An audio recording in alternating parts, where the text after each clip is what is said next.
Halo Sobat Mandaya, perkenalkan nama saya Dr. Sarah Esther Triatmoko, spesialis bedah plastik, rekonstruksi dan estetik, konsultan bedah mikro dan onkoplasti.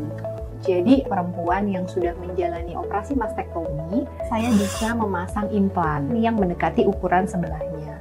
Kemudian kalau jaringannya itu kurang, biasanya kita akan ambil otot beserta kulit dari punggung dan itu membentuk payudara baru.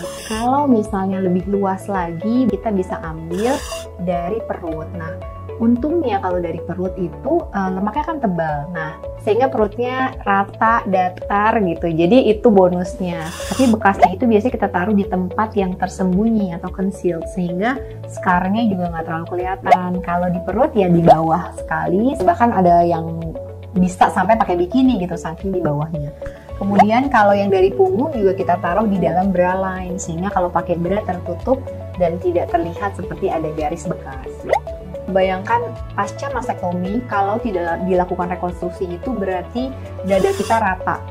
Di atas tulang dada kita maka hanya ada selapis kulit. Maka dia akan langsung menggesek ke tulang dan itu biasa menimbulkan nyeri.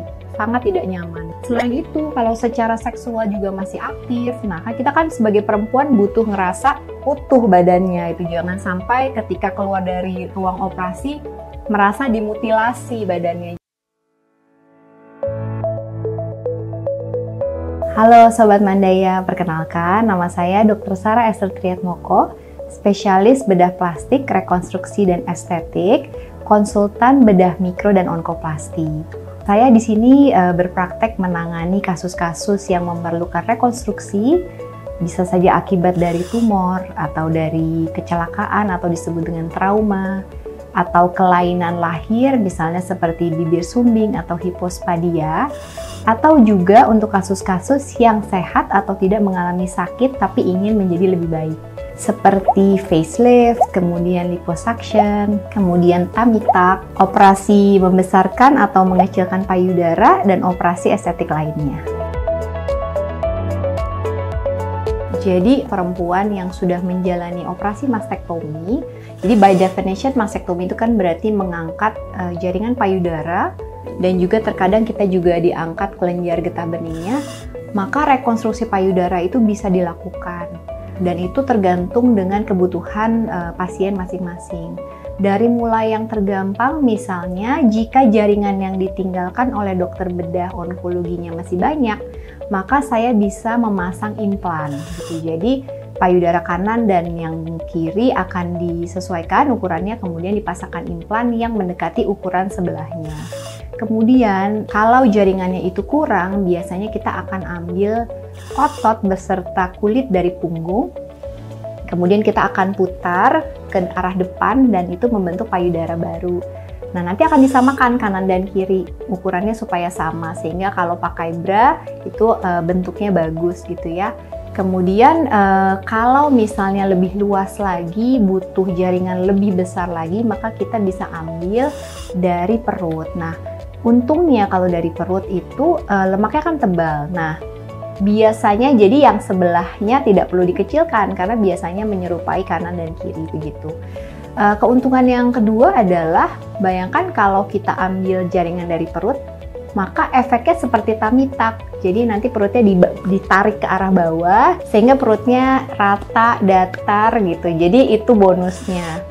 Memang di luar negeri sampai saat ini gold standarnya adalah menggunakan jaringan yang dari perut tersebut atau disebut dengan DIEP, Deep Inferior Epigastric Perforator Flap. Pertimbangannya memang banyak hal, misalnya kalau masih muda gitu, terus beraktivitas banyak, kemudian ada rencana mau radiasi segera gitu ya. Biasanya memang kita ambil jaringan yang tidak menggunakan implan.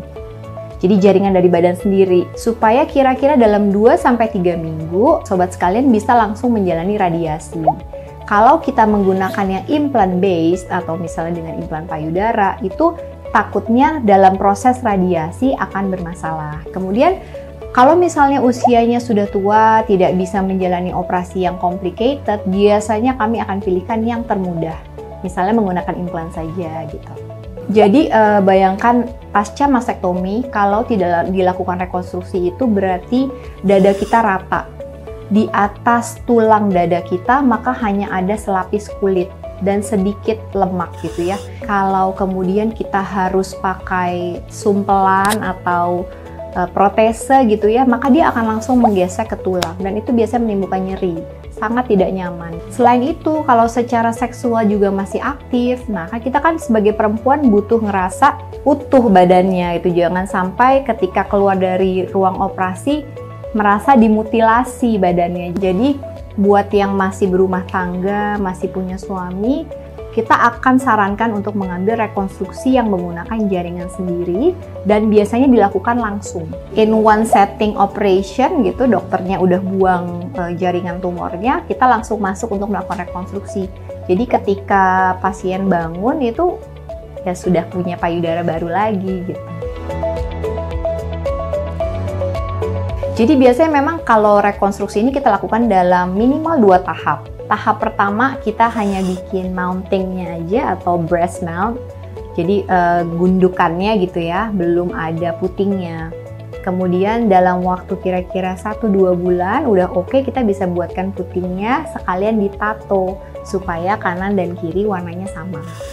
Kemudian juga kerjasama dengan bagian lain menggunakan mesin-mesin gitu. Biasanya bisa menggunakan laser CO2 gitu ya, atau dengan low light laser yang dimiliki oleh dokter rehabilitasi medik bisa mengurangi edema dengan cepat. Kemudian bisa menghilangkan bekas luka dengan lebih baik. Jadi memang sekarang dengan lebih maju kita dan lebih senang bekerja sama ya menurut saya dengan tim yang lain tuh menguntungkan buat pasien sehingga periode penyembuhannya itu bisa di-push lebih cepat. Healing time itu memang kan beda-beda antara satu orang dengan yang lain. Tapi kira-kira kalau kita pukul rata, sebenarnya kita akan sembuh cukup baik dalam waktu 2 minggu. Gitu. Setelah itu, kita akan masuk ke dalam fase yang namanya fase remodeling, di mana badan kita sendiri yang sebenarnya menyesuaikan. Kalau yang tadinya naik oleh badan kita sendiri dibuat datar. Yang tadinya cekung akan dibuat datar, itu badan kita sendiri. Dan itu berlangsung kira-kira sampai 1 tahun. Jadi proses healingnya is still ongoing sampai kira-kira 1 tahun.